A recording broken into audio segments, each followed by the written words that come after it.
দুনিয়ার পুরো জীবনটা এটা হচ্ছে লালসাময় একটা জীবন, লোভ, মরিচিকা, মায়াজাল।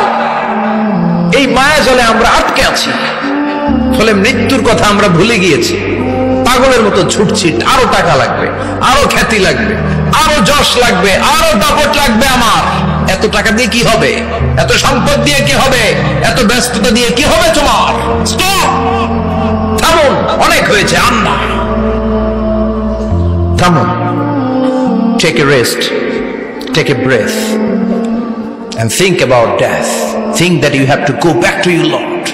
একটু বসেন না, একটু ভাবেন যে আমাকে চলে যেতে হবে, চলে যেতে হবে। এই কোলাহল, এই ব্যস্ততা, এগুলো থাকবে, থাকবো না আমি।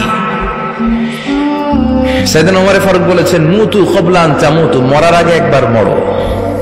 হাসিবু ক্বাবলা আন তুহাসাবু আলাইকুম, তোমার হিসাব নেওয়ার আগে তুমি একবার নিজের হিসাবটা করো না। কাগজ বের করে একটু লিখো না কি কি ভালো কাজ করছিলা, যেগুলো দিয়ে নাজাতের ওসিলা হতে পারে।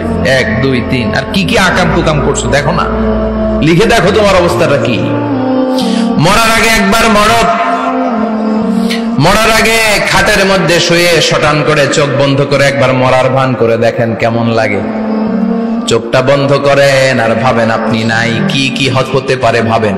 আপনার ছেলেমেয়েরা কান্না জুড়ে দিবে, আপনার প্রাণের স্ত্রী বিলাপ শুরু করে দিবে, বন্ধু বান্ধবের চিৎকার আর মাতম, স্থানীয় এলাকার মসজিদে ঘোষণা, অমুক এলাকার নিবাসী অমুক ভাই অমুকের ছেলে অমুক দুনিয়ায় নাই।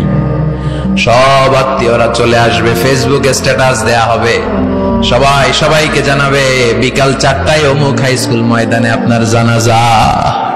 ছুটে আসবে, সবাই ছুটে আসবে আপনাকে শেষ বিদায় দিতে, গুড বাই জানানোর জন্য, আল ওয়াদা, বিদায় জানাতে আসবে সবাই। 4 তাকবীর দিয়ে আপনার জানাজা হবে, অশ্রুসিক্ত জানাজায় আপনার বিদায় হবে। কাঠের খাটিয়ার মধ্যে করে কাঁধে তুলে আপনারে কবরে নেওয়া হবে। আগে থেকে খুঁড়ে রাখা কবরটার মধ্যে আপনারে বিছিয়ে দেয়া হবে।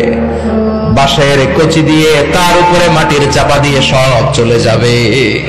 ভাবেন না একবার চোখ বন্ধ করে, this is the circle of life, this is the nature of life. এটা সবার হবে, আমার হবে, আপনার হবে। এত মায়া, এত ভালোবাসা কই যাবে? কেউ থাকবে না, সবাই আপনার অন্ধকার কবরে রেখে দিয়ে চলে আসবে। উপরে বাঁশের কঞ্চি, তার উপরে মাটির চাপা, অন্ধকার আর অন্ধকার। এই অন্ধকার যেন শেষ হতে চায় না, শুধুই অন্ধকার, ঠিক কিনা?